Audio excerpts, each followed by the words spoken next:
This is our How to Study the Bible and Enjoy It class with the women of New Friends, New Life. You may hear their voices, but out of respect for them and to honor their confidentiality, their faces will not be shown. They have agreed and signed consent forms so that they're okay with their voices being heard on the video. We're doing this, I wanted to do this for a long time to really, we're going to post on our New Friends New Life Facebook page our Bible studies. And so that is a way for other women who may be thinking about giving us a call and concerned about our Bible studies, because some organizations kind of beat you over the head with the Bible, and we don't do that. So I thought that this would be a good way to help them, these other women who've been trafficked, who've been in the sex industry, who've been prostituted, to get to know us and how we kind of do what we do in our approach to Bible study.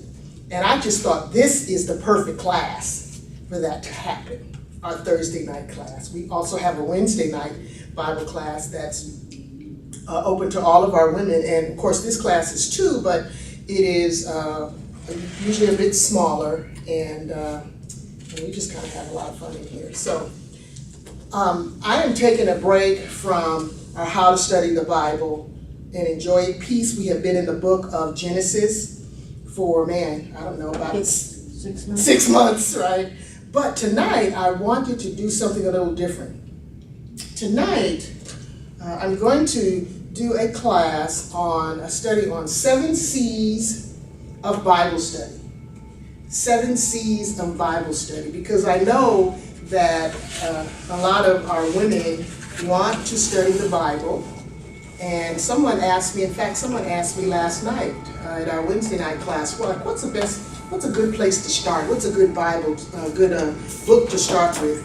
I can't tell you where's a good place to start, but because the challenge is, and someone else last night said that they have a hard time when they open up the Bible because they don't, understand a lot of it, but when they come to our Wednesday night Bible class, they get it, and it's exciting for them. And so I'm just going to go over what I think, just 7 C's that I just kind of came up with that I felt like would help us begin and help you begin studying the scriptures. And so let's look at, there's a scripture that I think of when I think about that, and it's 2 Timothy chapter 2, verse 15. And it reads like this: do your best to present yourself to God as one approved, a worker who has no need to be ashamed, rightly explaining the word of truth. Other translations say rightly dividing the word of God or the word of truth. And so when you think of this notion of rightly explaining or rightly dividing, does anything come to your mind that we've talked about? Rightly dividing, rightly explaining. Where Pharaoh divided what he had and gave it to Abram. Okay, so you're thinking of a particular story because the word divide is what you're thinking about. What about when we talked about the word exegesis? Used it. So that is how you study. It is what is exegesis? It is putting in the work of learning the text. Okay, putting in the work. And so what else does that mean? What are you doing when you're exegeting? You're drawing out of the text, right? And so what this passage reminds me of is what responsible exegesis is. It is a drawing out of the text as opposed to what?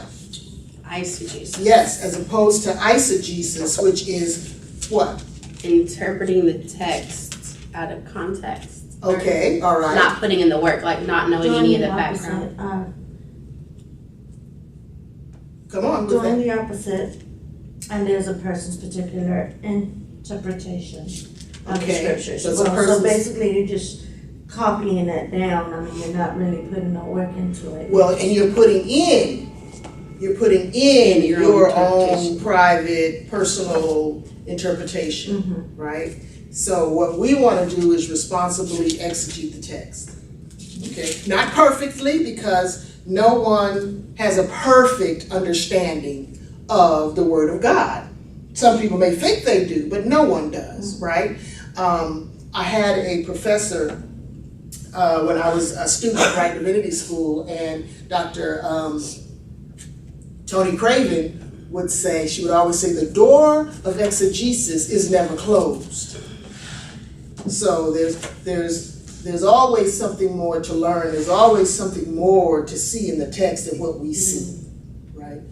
All right, so the 7 C's of Bible study. Now, and after we go through these 7 C's, we're going to actually look at a story in the Bible as a way of giving an example of what we're doing, okay? So the 7 C's here, the C number 1, as you think about studying a particular passage, one of the things you want to do is communicate. You want to communicate with God through prayer, right? And what are some things that you're trying to communicate? If you know, say there's a text that you want to study. Say there's a text that one of your children, you know, says, Mom, I want to learn more about this story. So before you do anything, you want to communicate with God through prayer. So what are some things that you would want to be communicating? Ask him to show you what he wants you to know. So you want to ask God to show you what God wants you to know. All right, what else? Direction. And better understanding. And to have a better understanding of the text, okay? All right, good. So discernment is what I hear you saying. You want to pray that God will give you a sense of discernment, okay? All right, so that's C number 1. So C number 2, now I don't know about you, but when I study, I have to get into a state of sort of mindfulness, right? And that doesn't always mean that I'm by myself or alone, because I can go to Panera Bread, I can get me a booth in the corner somewhere, and even though there's a lot of noise there, I can silence all of that noise and zero in and center myself and get focused and be quiet within. Right? I can silence the noise. So whatever you need to do, it has to involve centering yourself, so finding some quietness, some stillness. Why would something like that be important? To center yourself. Concentrate. So that you can concentrate. You won't have distractions. So you're trying to eliminate the distractions, right? And like you said, to be focused more, being able to understand and not being seeing part of a text and not getting the full understanding of the text. Okay, all right. What's something you said? Get in your zone. Getting in the zone, right? It helps to get you in a zone, get you in a mind of study, getting you in a mind, a zone, a place where you can hear, because you've prayed, right? You've prayed for God to give you a spirit of discernment. And so you've got to be able to recognize that. You've got to be able to hear that, to sense that when it comes, because it will come, right? And so centering yourself helps with that. Right? So that's the second C. So what do we have next? Now you're ready to choose a text. Now, as a preacher, sometimes the text is given to me. If I'm preaching at a church or an event, that sometimes they may have a theme and they'll have a text that they want me to preach from. So sometimes the text is given to me. Sometimes, as in this case, and really for the Bible studies that I teach with you all on Wednesdays and Thursdays, I choose those. I choose those based on themes that I find it important for us to explore together.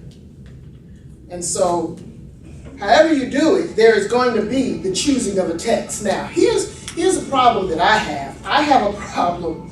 You ever went, and I don't know if you've even paid attention to this, but have you ever gone to a worship service or been in a Bible class where they will read a text? They'll open the Bible and they'll say, we're going to read from Genesis chapter 5, verse 12, whatever the case may be. So they read the text, but they don't ever come back to the text. They're chasing rabbits. They're chasing rabbits. They don't ever come back to the text to preach the text. You hear all kind of stories about their life, all kind of things that are happening, all kind of funny jokes and everything, but they don't come back to the text. They don't teach the text. So you choose a text to study because you want to learn something about that text. And if you have occasion to teach it, you want to teach the text that you have identified as important to you, right?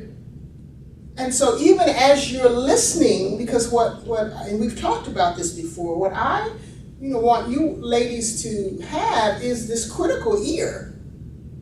I want you to know when you're sitting in a congregation, when you're sitting in a Bible class, I want you to know whether or not the person that is standing before you has responsibly engaged in biblical study. Not that they're just coming for a shout, coming for a hoop, or whatever the case may be, but I want you to have the ear for that. I remember, I think it was last summer, my daughter and I, we went to New York, and we went to a church, 1 Corinthians, I think it's 1 Corinthians Baptist Church, or 1 Corinthians. That's what everybody in Harlem knows it as, 1 Corinthians. And so the sister, and I use sister just in the sense of she was a woman, because she was actually a Caucasian young millennial who was preaching that day.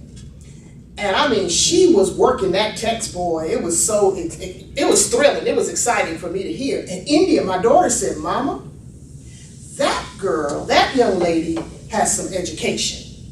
She could tell by the way this young lady was preaching the text that she had put in some work. Mm-hmm. And so I want y'all to have ears to hear that and to know that. And so you'll choose a text. It could be an entire section, or it could be a verse. It could be someone's story, but choose something. Right? So after you choose the text, and this is what we do a lot of here. Like last night when we were in Bible study and we read Mark. And the first thing, well, I didn't even tell you, I asked you, and I'm not calling your name, but I'm pointing to you over there. I asked you, okay, so what's the first thing you do? And what did you say? After you read it, and we read it like 3 times. We read it, you all read it silently. Then I read it and you listened. And then we took turns with each one reading. And so after we read the text, that's a casual read of the text. We weren't doing any exegesis. We were just reading the text casually. But after the casual reading, what did I asked, okay, so what do you do now? And what did you say? Ask questions. You ask some questions of the text. And it's okay. It's okay to ask questions of the biblical text. Because when you're reading it, you're going to have some questions. And it is okay to question. So you want to read it, you want to ask questions. And one of the good things to do, one of the helpful things to do is to write down your initial impressions. You're not judging whether your impression is true or false. You're just writing down, how does this text make me feel? What comes up when I read this text? Just whatever it is, write it down. Write your initial impressions of the text. Okay. So that's a casual reading, and then write down ask questions, write down your initial impressions. So then you want to do a careful reading. And y'all know that I like this word. What word do I like? Analysis. Yeah. Critical. Critical. Right? You make a critical analysis of the text. So here is, we get into looking at the context. Here we get into utilizing some other sources. You all have, each of you has this HarperCollins dictionary, right? There are other, what is called extra biblical resources. So these are resources that help you to know and give you some historical context for the text that you're studying. There are all kind of books, there are all kind of websites that you can go to that can help you understand context. And so you do a careful reading. You ask more questions of the text. And I can't wait till we get to the story that we're going to look at tonight, where we're going to do some of this. Okay, so there's a careful reading of the text. So it's a lot of reading, isn't it? It's a lot of reading and rereading and asking questions and reading extra biblical sources and materials, articles. I always try to find some articles about whatever the text is that I'm reading. And you all also know that I have, and it's over there holding up the camera, but I have another kind of Bible that has the Greek and the Hebrew words helps you to know at any given text what those words are in Hebrew and Greek, right? Because that helps you know at least some of what the original language was, because it wasn't written in English. And if you only read it once, you're not getting the full aspect of it. Because however you read it that first time, you take your thought and that's what you think it is, and you're done. Yeah, that's right. And if you read it a different way or pause at a different spot, it might have a different meaning to you the second or third time around. Absolutely. Can you all think of any text that we've read in here, that we've studied or explored in our class, that initially, maybe even before we got to this class, you understood it one way, and then when we got in this class and kind of worked it over, you had a different meaning? Can you think of any story like that? What story can you think of? I think I want to see what chapter it is, but where Abram took Sarai and told her that he was, to lie, because it to be his sister in front of Pharaoh. Yeah.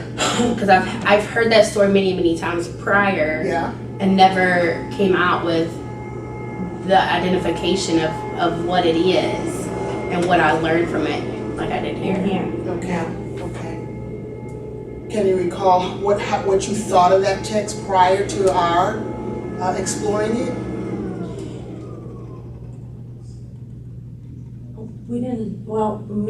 I didn't see it as pimping her out. You didn't see it as pimping her out. Okay. You just, you hear the phrase, go or go do this. And you just feel it's go do this. It's like going and washing the dishes. But you're not realizing that, hey, I'm your slave. Wait a second. So he's trading her off. Yeah, literally. And I didn't think about it like that when I read it, and then when I've heard it, until we actually did a breakdown from that.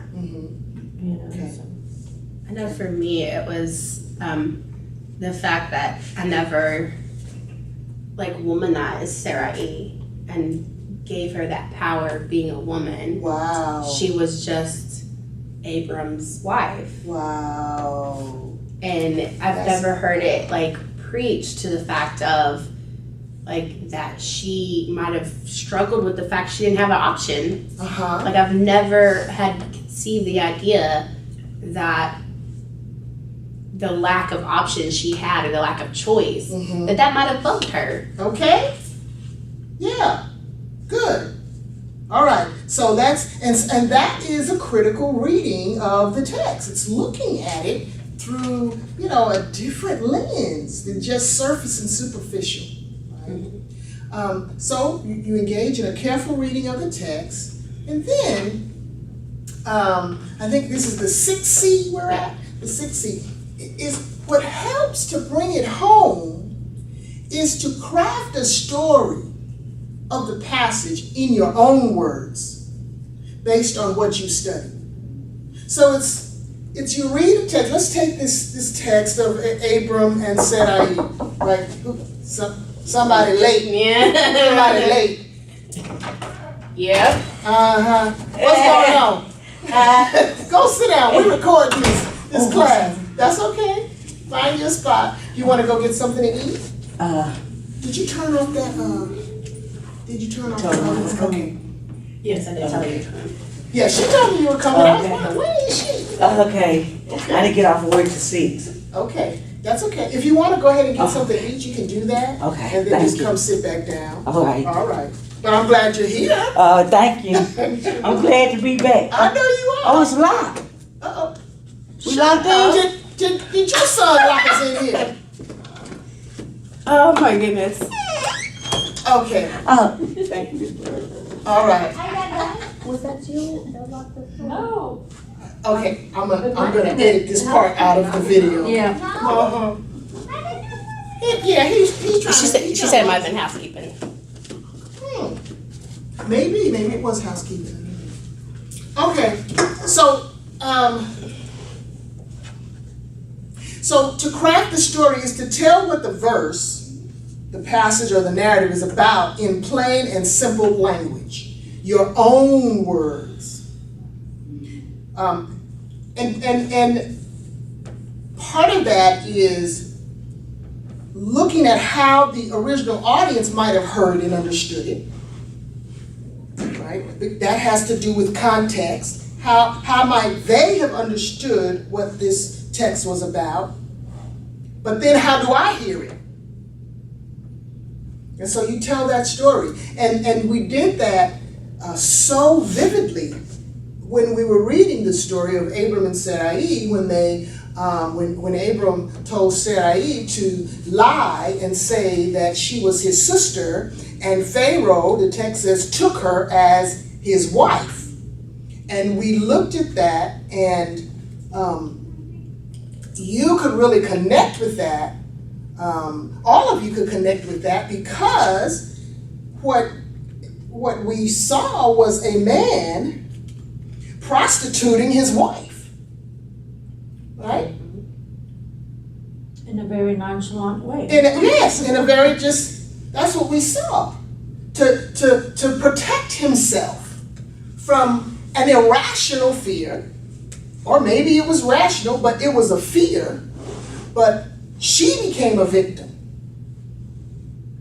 And he benefited after it was all said and done. Because when the Pharaoh realized, oh, something's not right here now, my stuff is being impacted negatively. What happened? And he discovers, oh man, this is this man's wife. And he's like, take her back. But then he gave, go ahead. He benefited and re-benefited and re-benefited from it. Yes, he did. Yes, he did. Yeah. And so that was your way of crafting this story in a way that made sense to you. Okay. So you crafted this story. You craft the story in your own words. What is happening here? Right? And crafting it in your own words helps you to own it. It helps you to understand it even better than someone just telling you this is what it says and this is what it means. Okay. So then the final C, tonight we've been talking about the 7 C's of Bible study. Okay. Right 7 C's of Bible study. We're on the last C right now. We're on the 7th C. Okay. And we already covered the other C. Yes, we have here. Okay. But I'm not going to go into detail about it, but I'll give you what the 7 were. Okay. Or someone in the class can give you Oh, what okay. the 7 Get were. my pen. So the last C is then you want to connect. You want to connect the story. This is where we make application. Because from my perspective, studying the scriptures, that's wonderful, but if we can't bring it home, if we can't make it make sense to our 21st century lived experience, then like how can we benefit from it? How can it help us? So we've got to be able to connect this story to our current community and our culture or our personal lives in some way, right? What is the significance of this story now? We've done the casual reading, we've done the critical exploration of the text, so we understand context, we come in to understand at least a little bit of what this text might have meant to the original audience. Wonderful, that's good work, but the work is not done yet. It's not done until we can make a connection. Like with Hagar. Like with Hagar. And you made that connection. I will never forget that. You were like, I am Hagar. Wow, I will never forget that. Yeah. So you made that connection. So there's a 21st century application.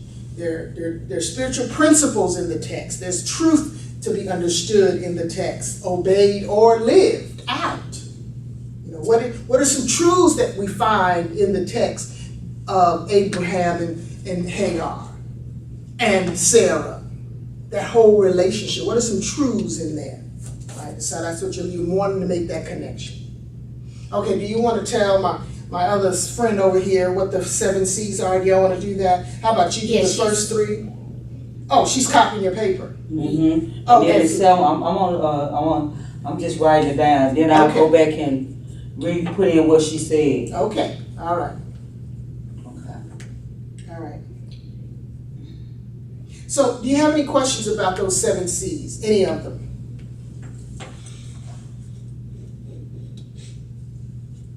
So, what do we have? We have communicate to God through prayer. Center yourself. We have center yourself. Choosing a text. Choose a text. Casually read it. Asking questions. Writing down your initial impressions. Then exercise a careful reading of the text. That's a critical analysis of the text. And that involves, most of the time, reading more than the Bible. And then you want to try to craft a story of that passage using your own words. Then you want to connect it. You want to connect with it. You want to connect it to current community and or culture. All right. Like you said before, like it's so different about teaching with us than any other kind of community because we see it a different way because of what we come through. Absolutely. So like when I go home and I share my mom, and I posted the last one that you filmed, and told her, I was like, you won't ever hear the Bible talked about like this because of our perspective on life and on the Bible and what God's done with our lives than anywhere else. Yeah. I mean, absolutely. Okay, so we're going to look at a story. We're going to look at a narrative. All right. How many of you heard of her? This name. I've heard of her. You heard of her? Mm-hmm. Yeah. Everybody's heard of her? Mm-hmm. What have you heard about her? When she like. Tell me what you heard about her. Okay. Say that loud. Wasn't she what? She was fast. She was fast. That's what you heard. That's what I heard. Hold on. She was fast. What do you mean by fast? She was on top of her game. She knew what she was aiming at.